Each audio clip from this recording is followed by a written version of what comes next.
Hi there again, this is Carol King, the developer of Custom Home Builder Solutions, also known as CHS. This video will be a continuation of videos that I am doing about paying or posting bills that are unpaid to vendors, your trades, suppliers, overhead vendors, etc. that you pay money to, the place that the bookkeeper spends a whole lot of time posting new payables, bills, and charges. In this particular video, we're going to get started talking about each field on the window to enter and add new bill and how CHS reacts to them, how CHS takes care of job costing and preventing you from making all of those Excel spreadsheets. We are going to focus on just the job costing fields in this particular video, and then we will go on to focusing on some other fields that may have to do with either job costing or paying for overhead bills.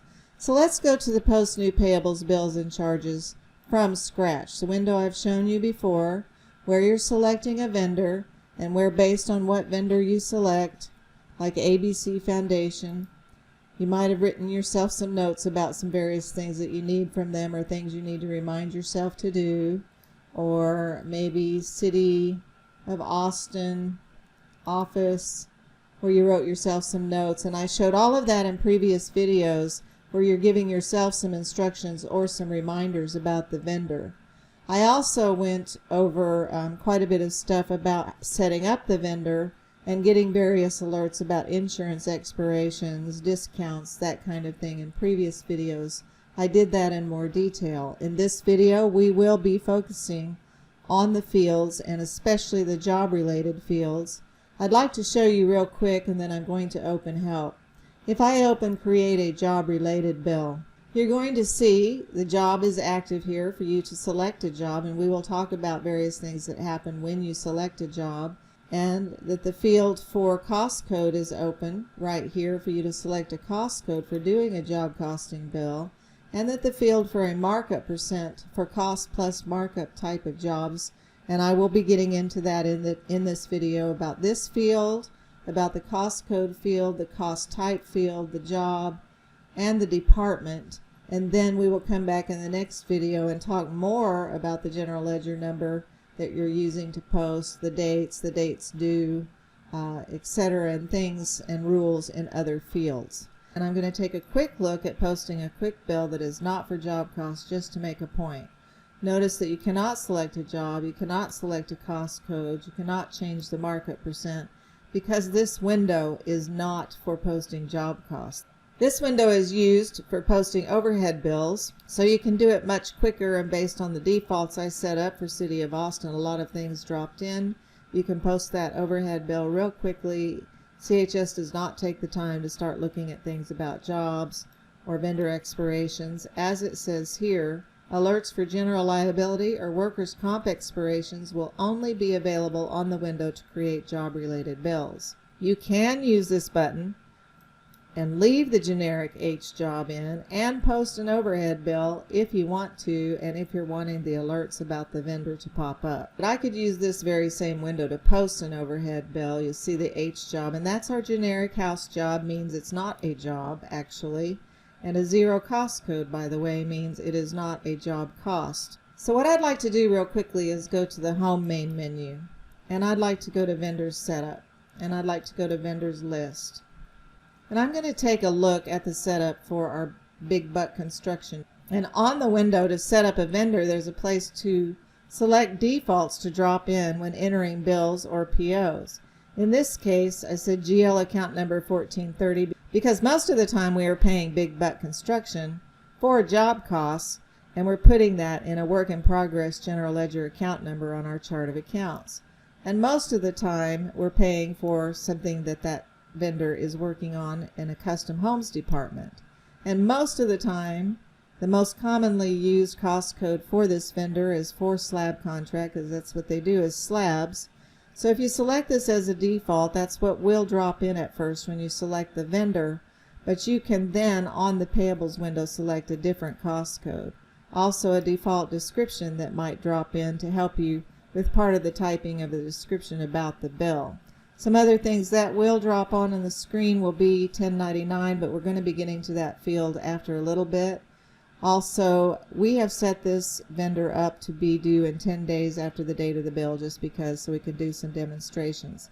But right now I am focusing on these things that will drop in at first when you select the vendor. However, based on what job you select, let's go back to jobs list here. Let's say we select the Smith John job, which is a custom home. You can see custom type, etc. And we look at its setup. We have told it that when you're posting bills, drop in the department CH and the job cost general ledger account number of work in progress for this job. We want all of the job costs for this particular job to initially go to this work in progress account. Now those are the ones we set up for the vendor. However, you could select a different job like a property management job, which is what this one is, PM Gibson.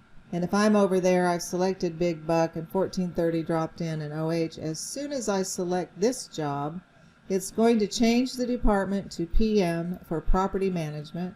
And this is really important that you set up departments because you can get little financial statements for every single department, little trial balances for that department, cash flow for that department, etc. We have also not put 1430 here for work in progress. We have put in 3676 from our chart of accounts to drop in for rental maintenance. Again, you can change the GL number that it's being posted to when you're entering the bills.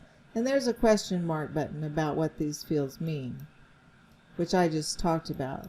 If I do this remodel job, see how this is remodel, and I select that, we can see that it has been marked that it should be in the remodeling department, and the job cost GL should be cost of sales for remodeling in our case. This all depends on how you're doing your accounting. This doesn't mean this is the account you should use or anything. You might have your own chart of accounts. But quite often remodeling jobs you're not putting into work in progress. You're putting them straight to cost of sales and your money's received to sales. So that's the different types of things that you can set up for when you're posting bills for a job. So let's put our Big Buck back in here and create a job related bill. Let's notice that before selecting any job, 1430 dropped in because that's what we set up for the vendor, and the department CH is what dropped in because that's what we set up for the vendor. But let's just select one of those property management jobs instead. Now notice that CHS went out and looked to the job and dropped in PM as the department and dropped in this GL number for rental maintenance. Now if you happen to be paying for something for property taxes for a rental, you will change that GL number as needed to keep your accounting correct. So you should always pay attention to what drops in automatically in these fields and make sure that's right for this particular bill. Please pay attention to every single field. If I select that Subin remodeling job, notice it went to the remodeling department and it went to a GL number for cost of sales remodeling. Now one other thing that happens when you select a job and it goes out and checks for things, besides those things we just mentioned, is it will go and it will also look up, has this job been closed? The reason for that is that perhaps you still have this job, which was a custom home, with its default GL number on the job being 1430 or work in progress, and perhaps 1430 dropped in here. But since you closed the job, you are probably needing to post this to cost of sales because that's where you would have moved all the stuff from 1430 to cost of sales when you closed the job. However, we got really smart and remembered about all of this when we closed the job, and we went and opened the DeGroot job and changed the default GL number to be cost of sales so that we wouldn't accidentally post something to work in progress. What happened when I select this is you got something in red, and if you see things here in red and underlined, you can drill down on them to get a message. This job has been closed. You might want to use cost of sales account, some cost of sales account number. One other thing I'd like to show you on the job setup, let's go back to the jobs list, and I'll go to L for Loveman, which is a new little job I started. And right here, let's look at Loveman's setup. It is a custom home, so it's going to job cost GL and CH. But there's one other little thing that CHS will look for from the job. See this sales tax alert question mark, and I have it check marked. The reason for that particular field is if I put an alert in here by check marking it, I am reminding myself that this particular job maybe is in another sales tax district than what is normally charged to us. It's going to cause an exclamation point to be by the sales tax field on the payables window to help remind you that you might want to check the sales tax on a bill that you received. So if I close that and I go back to create payables bills, and maybe we're paying pro bills, Big Buck probably is not charging us sales tax because they're mostly labor, who knows, and do a job related bill. This particular vendor, by the way, is marked for a payment discount, and I can say yes, just to say that right now about a job costing thing. Payment discounts will show up. Over here it's prepared to take away a payment discount and post another line for that, which we also went over in some previous videos, and we'll probably talk again about this in this series of videos about that field over there. Let's see what happens if I post Loveman. Select Loveman, I mean. I want you to get trained to pay attention to anything that suddenly shows up on a window that wasn't there before, like a red exclamation point. And if I see that, I can click on it, and it's reminding me that this has a sales tax alert on it. Usually this is done so you can check the sales tax rate if the job is located in a different sales tax area. The alert can be removed by editing the job on the job setup window. But it's just reminding me to take a look at that before I put in a sales tax percent based on the bill. Maybe I'm used to an Austin 8 1/4, but it's actually in some other city that has a different rate. And this is just sort of to kind of remind me, check on this job about what the sales tax, and if they're charging us the right sales tax rate for the area that we're in, just in case it's less, which will help us out.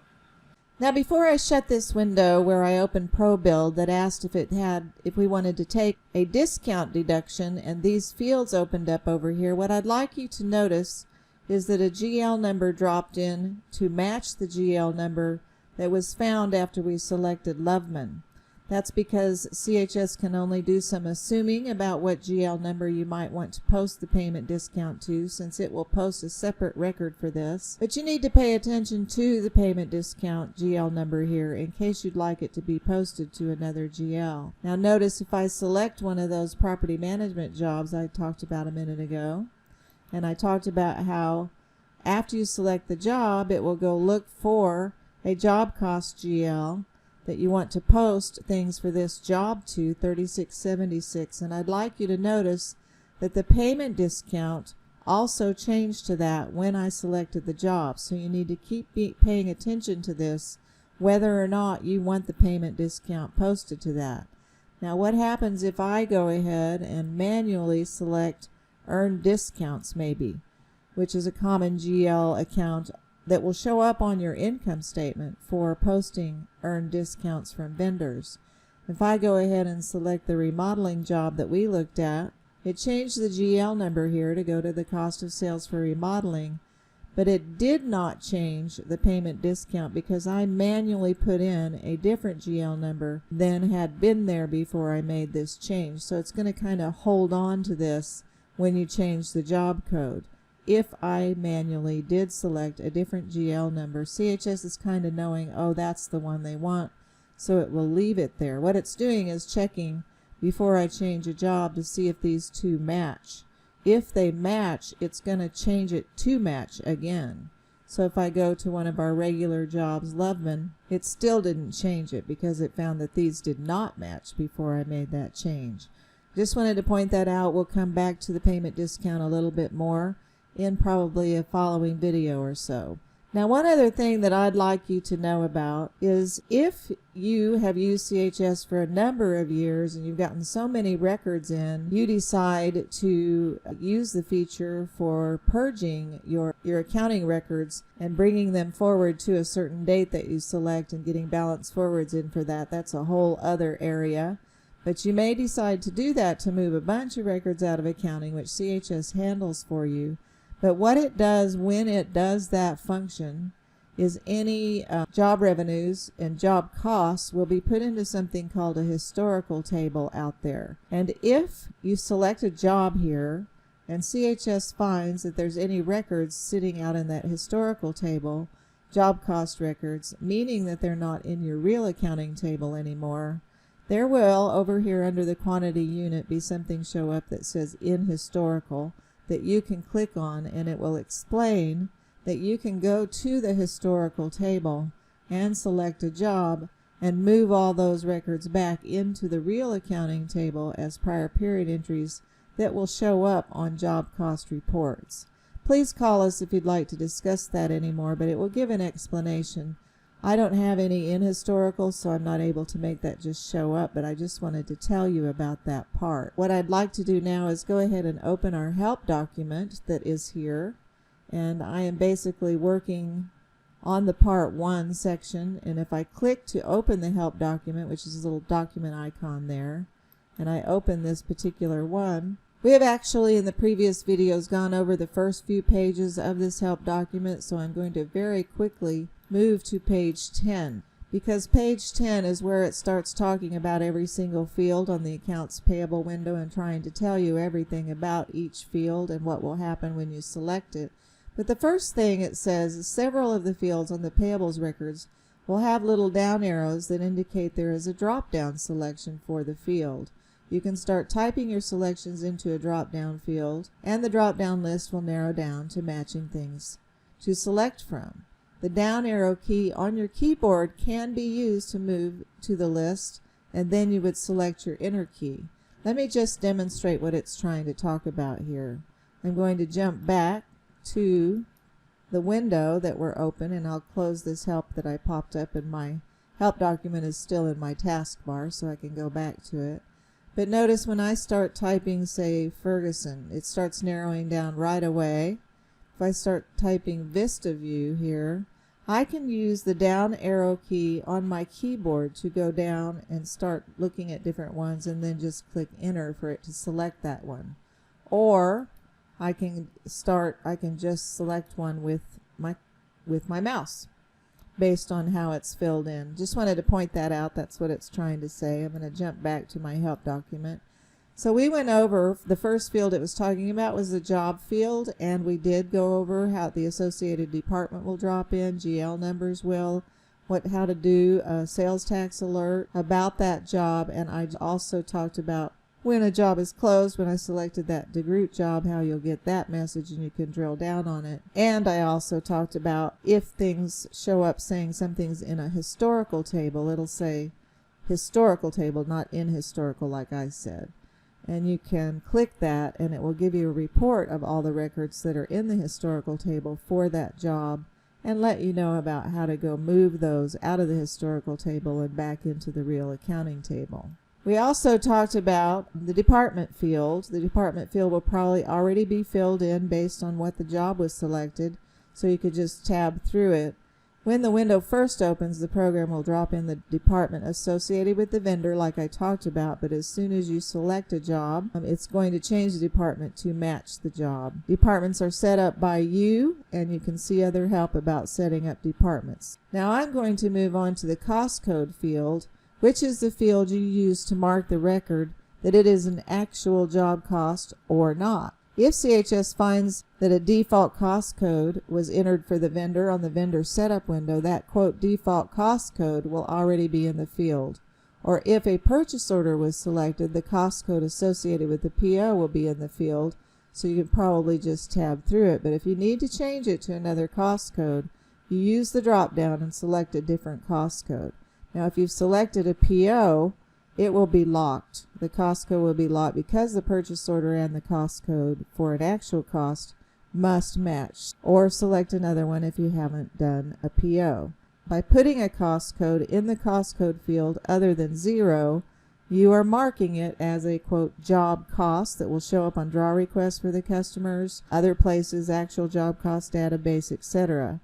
Use a cost code other than 0 only if the record is for an actual job cost. Only records with a cost code other than 0 will be included on job cost reports and Windows as actual cost for a job. But there's a couple of other places or other reasons why you might actually select the job and leave a 0 cost code so that it doesn't show up on actual job cost reports that affect your home buyer, but it will show up on your income statements for that job so you can know that something cost you something for that job. So let's just jump back real quick to our bill, and let's go ahead and leave this pro build where we said we did want to take the discount. And by the way, I answered when it opened and I said no, I don't want this to be posted to job costs, this discount record when it's put in, and I am sending it to earn discounts. Let's first just select a PO from some job. Let's say the Smith job. And let's look here. We have a couple of POs that are still open, and I'll do this one for the front door. Now notice that this did not change. It stayed at $34.50 for earned discounts. I did that because I'm not actually going to post this line to a job cost. It's filled in an amount for me from the PO, and like I said, the cost code is locked. The job is locked because these things must match the PO. And I'm just going to put in an invoice number of PO 382 so I can post this because I'd like to show you something about having a cost code of 0. So I'm going to submit this, and I'm going to continue to submit, and I'm going to post it as unpaid. It was giving me some warnings, but that's not what I'm talking about. But right here I can view what got posted just now, and I just wanted you to see that. First of all, there was sales tax on that PO, so a line got posted for sales tax with a cost type of sales tax, which is what we're going to talk about right after we finish talking about the cost code. Notice this says job code and cost code. So we see Smith John and then a cost code for the front door. Smith John and the tax is in the same cost code. Now Smith John, and then we have a 0 cost code, which means no cost code. So this $34 discount, when you go to look at actual job costs, will not show up on actual job cost reports, will not show up to be in a draw request. In other words, if you have a cost plus job, you are not giving this credit to the home buyer because that was your preference. That's why we asked the question. If you do decide and say yes, you want it posted to job costs, whatever cost code was in the field for the original entry will be here, and the job cost for the customer will go down that they are having to pay us on a job cost. So that's totally your preference. But I did want to point out that if there's a 0 cost code, which when you said no, don't post to job costs, this is what CHS did. However, it will show up in that 3450 GL account that we selected for it to show up in, and be on your income statement, and a little income statement for the job Smith John because it is marked with Smith John. Because for your own internal books, you may want to know what you actually made on the job, the net income on the job when you're through. Let's go to the next page. There's a field called cost type. After selecting a cost code, the cost type associated with the cost code on the cost code's master setup will drop in, or if a purchase order was selected, the cost type related to the PO will drop in. You use the icon to the right of the field to set up as many cost types as you like. For example, the field can be used to mark a cost as materials, labor, turnkey, variance, sales tax, and so on. Vendor ledgers, general ledgers, and an insurance audit report can be produced grouped by cost type. Note that if you enter a sales tax percent in the sales tax field, CHS will post a separate record for the sales tax amount and use a cost type of sales tax on that record. Let's jump back over here to our program so we can talk about that. So let's go create a payables record for a SunWest tile. We did this before, but I'm just going to use it as an example. And I'd like to create a job-related bill. And in a previous example, we're not going to pay any attention to those expirations. In a previous example for the job Loveman, I showed you an invoice in a previous video that had $2,100 for labor and $4,200 or something for materials.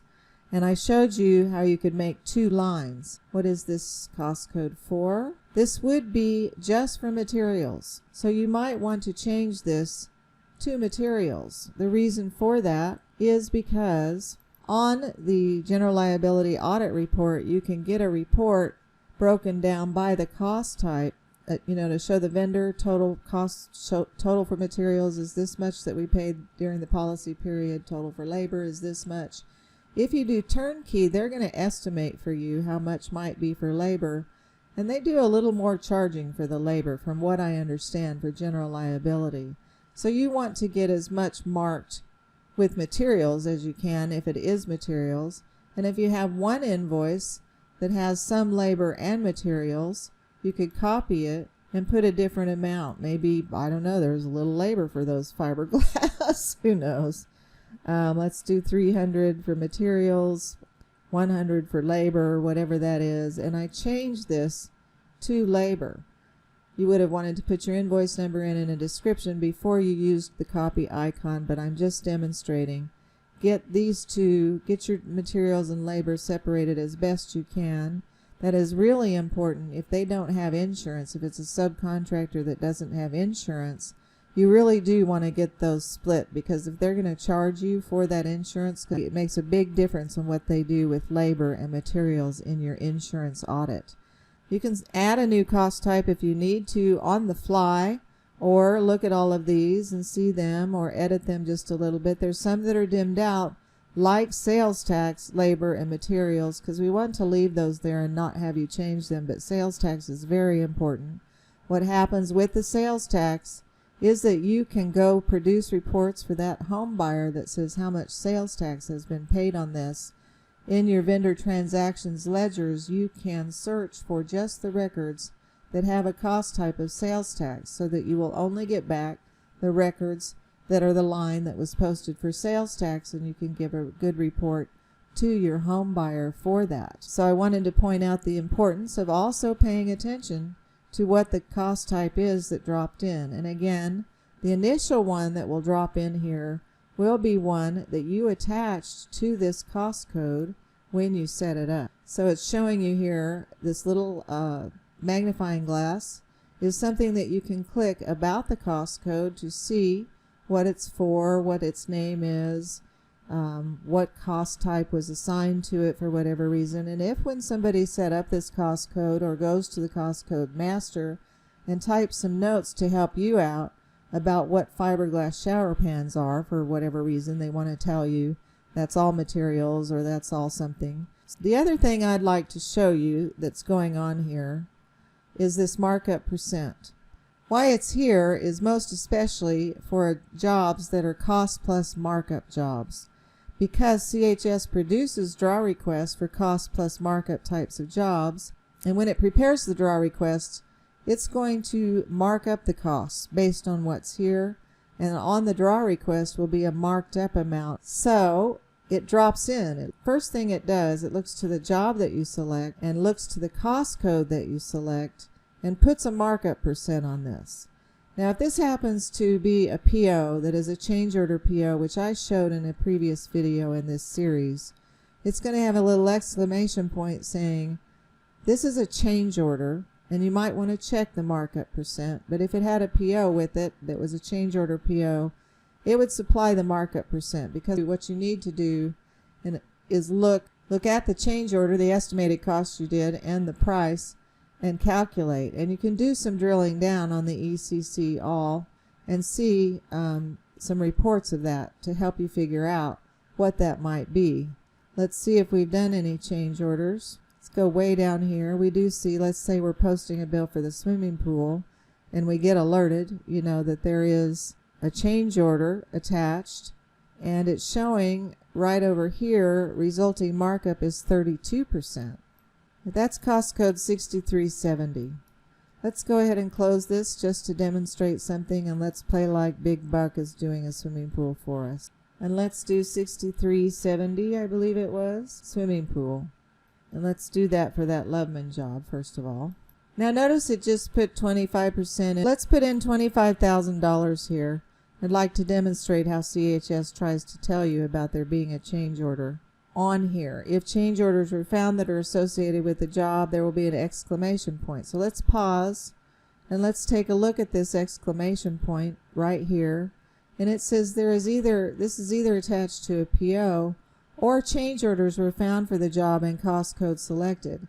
If a change order PO is attached, CHS has supplied the markup percent based on that difference.